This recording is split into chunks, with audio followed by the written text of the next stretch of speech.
On day 3, we moved from Nishikasai to Asakusa as our base of exploration.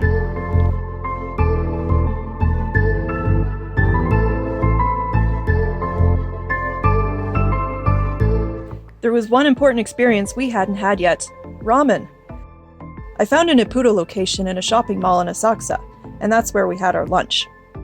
I was in the middle of taking 2 different antibiotics to treat my Lyme disease, and it had completely killed my appetite. So it was difficult to convince myself to actually eat meals, but there's no way that you could skip having ramen your first time in Japan. And it was definitely worth it. It was so delicious. We spent a short time wandering around Shin Nakamise shopping street after dropping off our luggage at the capsule hotel that we were going to be staying at that night. They were generous to let us store our luggage there before check-in time, so we didn't have to carry it around with us as we were exploring around that afternoon. My itinerary had us headed for Skytree at sunset today. The rainy weather wasn't ideal, but we decided to go for it anyway because our itinerary was kind of strict.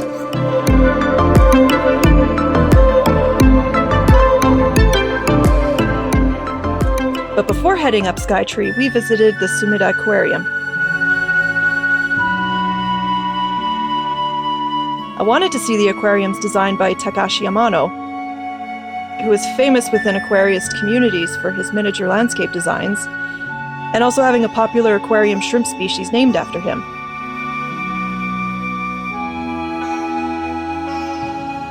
The tanks he designed were all freshwater, with many familiar aquarium species popular with his designs among fans.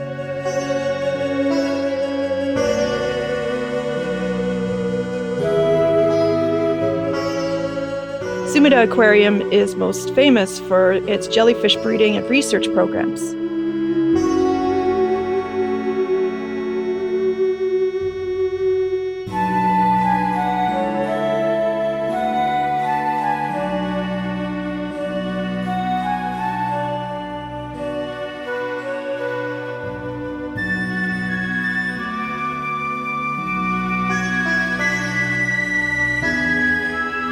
And visitors can see the work that's being done.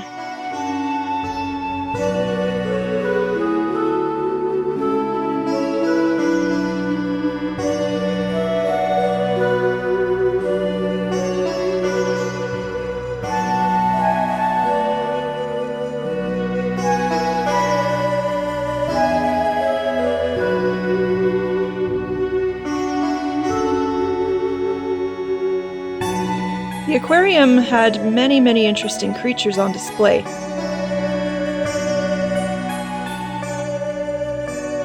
I was particularly interested and excited about the giant marine isopods, which this was my first time ever seeing them.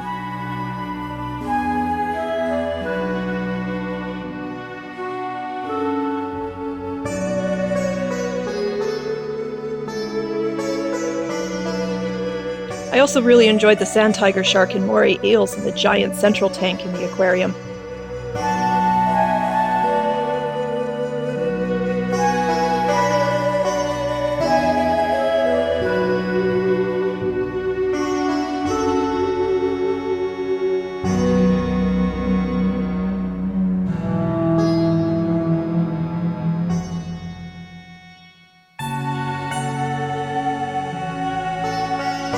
And the walk-around exhibits with all the tropical fish species was really neat as well.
What I wasn't aware of going into it was their goldfish exhibit, which was really fascinating, and it was really interesting to see the history of goldfish breeding in Japan.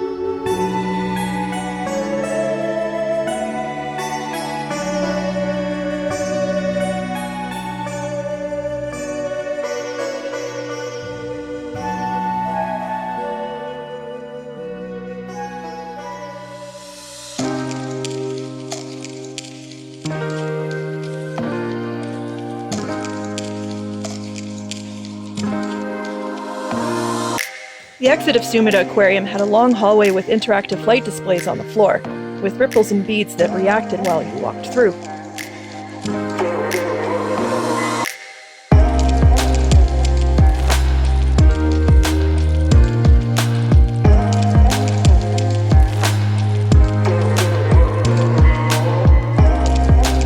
After the aquarium, our goal was to head up Skytree for sunset.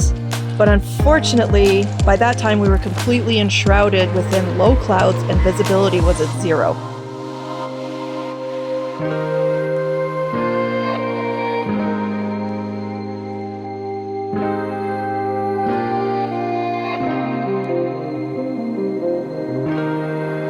We still spent time wandering around, viewed some of the art they had display, and had some ice cream.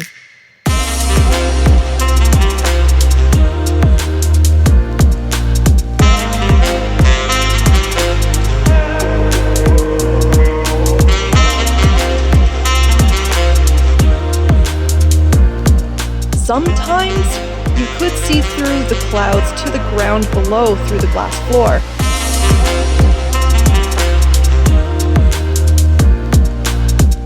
But the view would quickly disappear as the clouds thickened up again.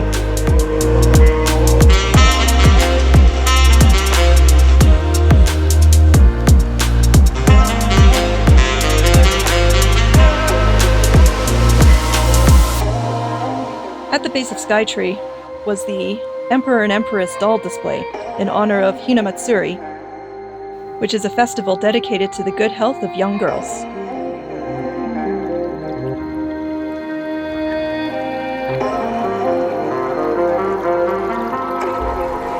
We passed through a shop dedicated to video game merchandise, and then back out onto the street where it was raining and beautiful at night.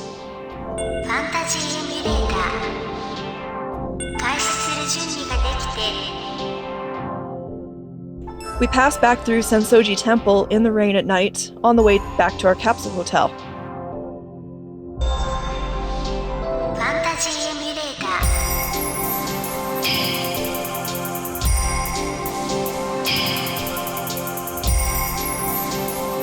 The crowds had thinned significantly at that time, and the temple, gates, and pagoda were all illuminated and gorgeous in the rain.